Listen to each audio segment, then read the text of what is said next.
Oke, selamat datang lagi di Deep Dive kita ya. Nah, hari ini nih kita mau gali satu ide penting banget dari bab 12 buku Getting Things Done-nya David Allen. GTD ya. Bab 12 itu soal next action decision kan? Betul sekali. Kekuatan dari keputusan tindakan berikutnya gitu istilahnya. Sumber kita ya langsung dari pemikiran Allen di bab itu. Oke. Misi kita hari ini, kita pengen bedah bareng-bareng kenapa sih konsep yang kelihatannya simple ini kok fundamental banget gitu buat ngatasin prokrastinasi, buat bikin kita lebih produktif tapi nggak stres? Sesuai yang Anda cari mungkin. Menarik. Alan kan emang visinya jauh ya soal ini. Iya, dia kan sampai punya mimpi gitu supaya pertanyaan, oke, next action-nya apa, itu jadi bagian dari cara kita semua mikir secara global. Gila juga ya. Aha, iya sih. Ambisius. Sar, kayak nggak tahu mau mulai dari mana? Wah, sering. Mungkin jawabannya justru ada di langkah fisik terkecil yang sering kita lupain itu. Oke deh, ayo kita bongkar pelan-pelan. Jadi, apa sih sebenarnya tindakan berikutnya ini?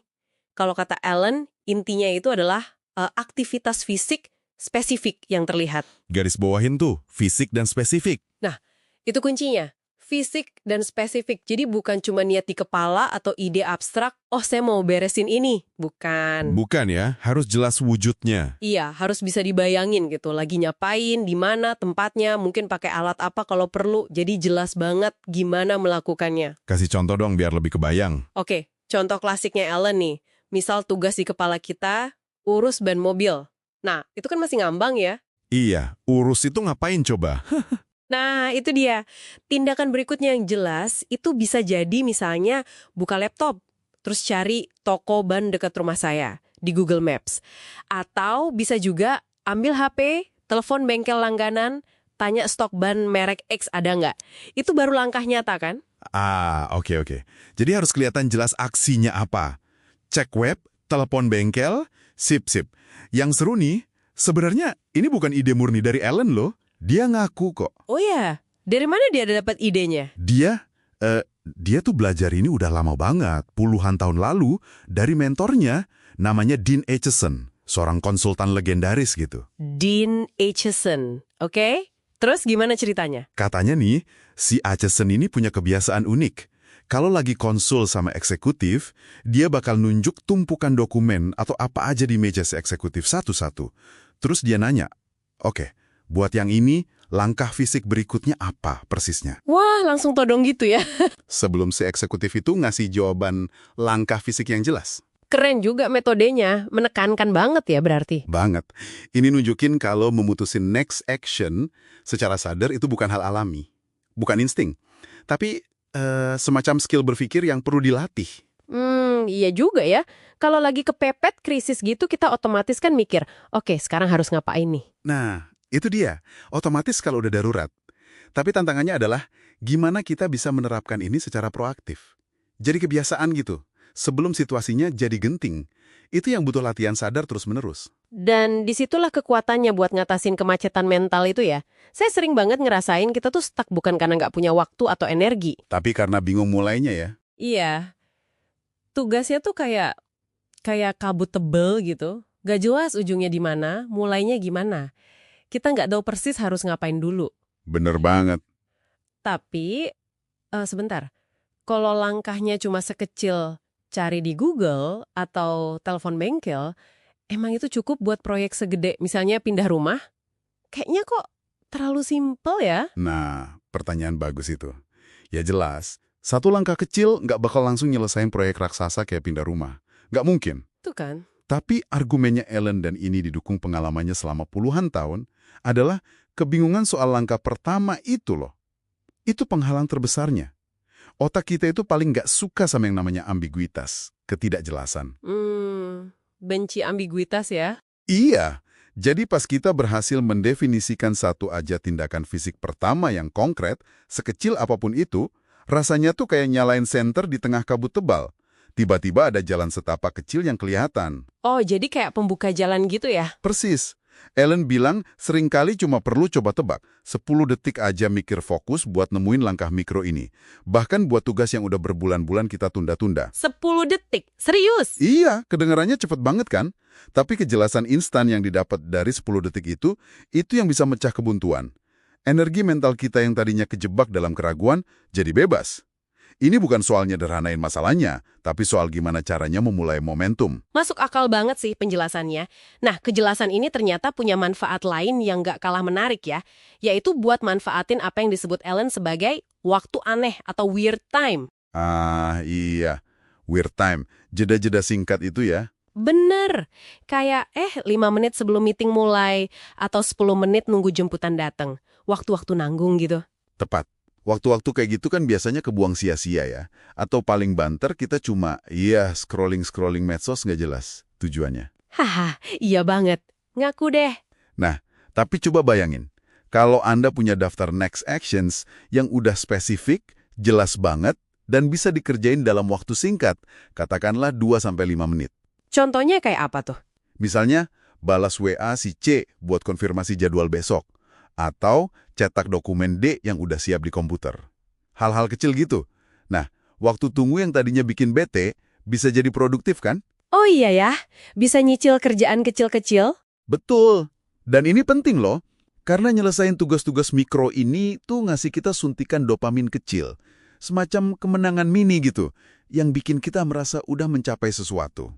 Jadi kayak nambah semangat gitu ya? Iya, secara kumulatif, ini bisa bantu jaga api motivasi kita tetap nyala. Bahkan pas kita lagi ngerasa capek atau kewalahan ngelihat gambaran besarnya. Oke, jadi kalau mau diringkas nih ya, intinya gini. Otak kita tuh nggak suka sama yang nggak jelas, sama kabut.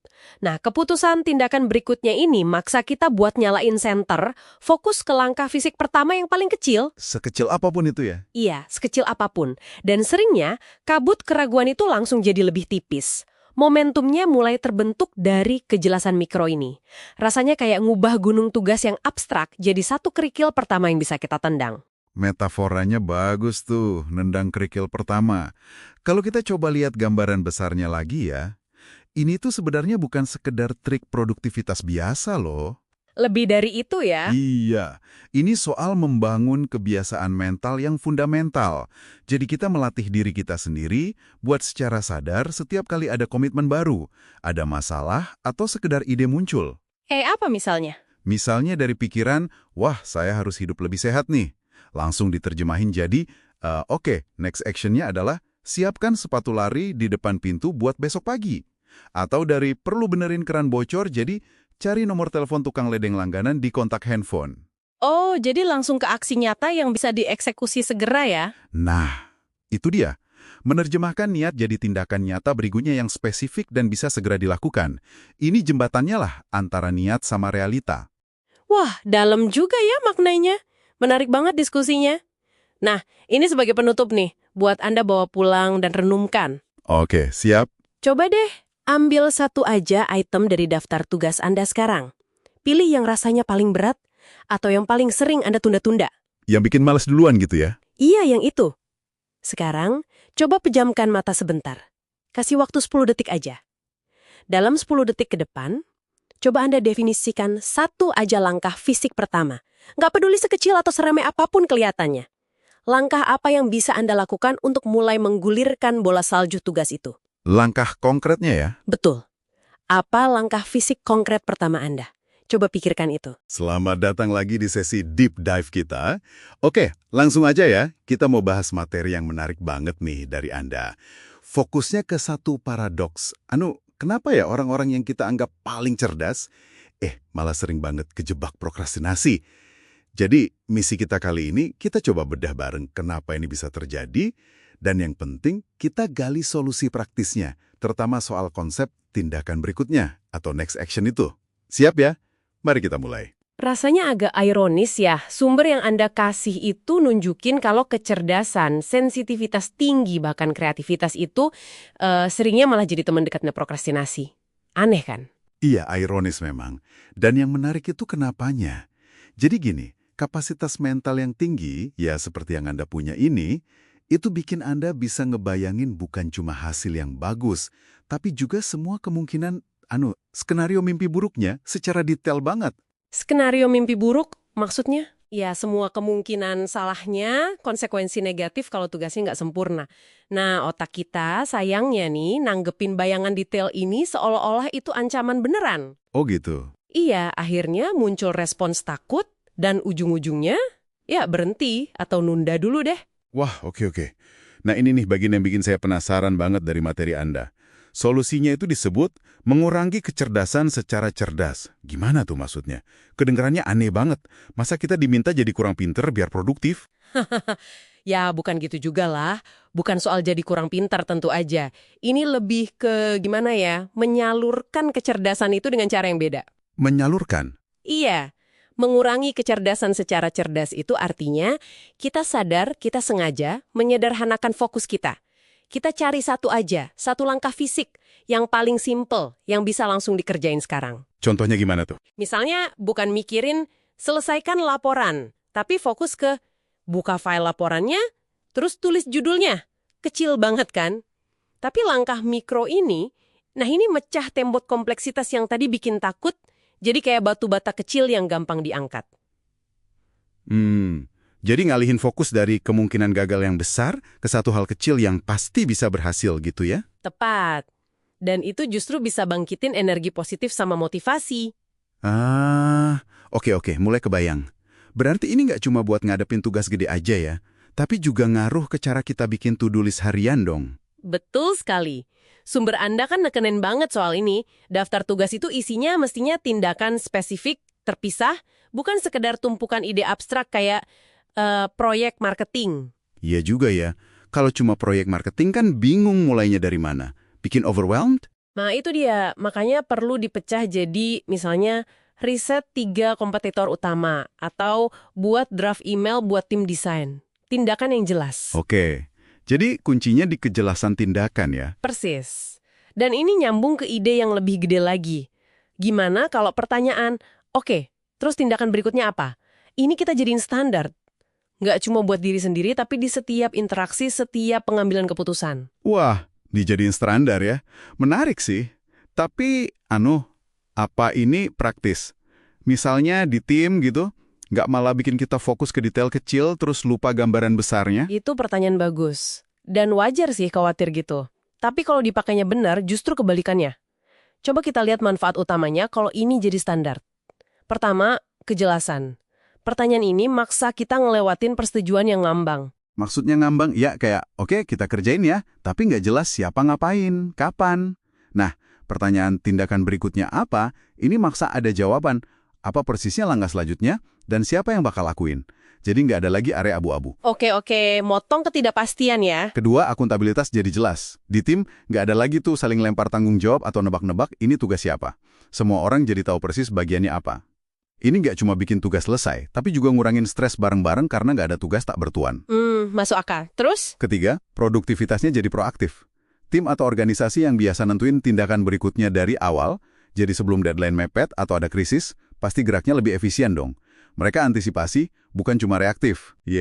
Preventif gitu ya. Ya. Dan terakhir, ini mungkin yang paling penting, pemberdayaan personal.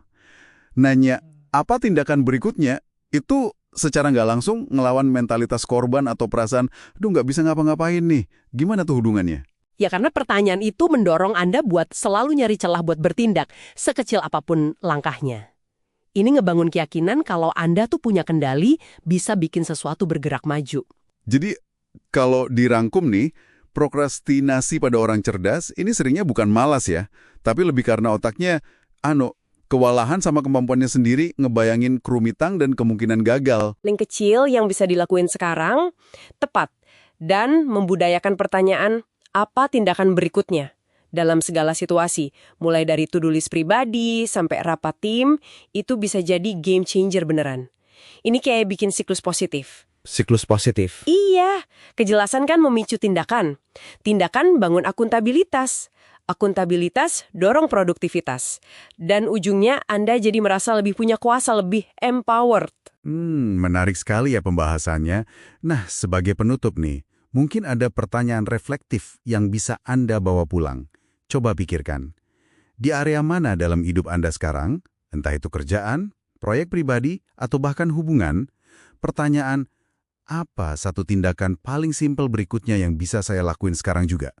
Itu mungkin bisa jadi kunci buat ngebuka pintu yang rasanya lagi macet. Wah, pertanyaan yang bagus banget buat direnungkan.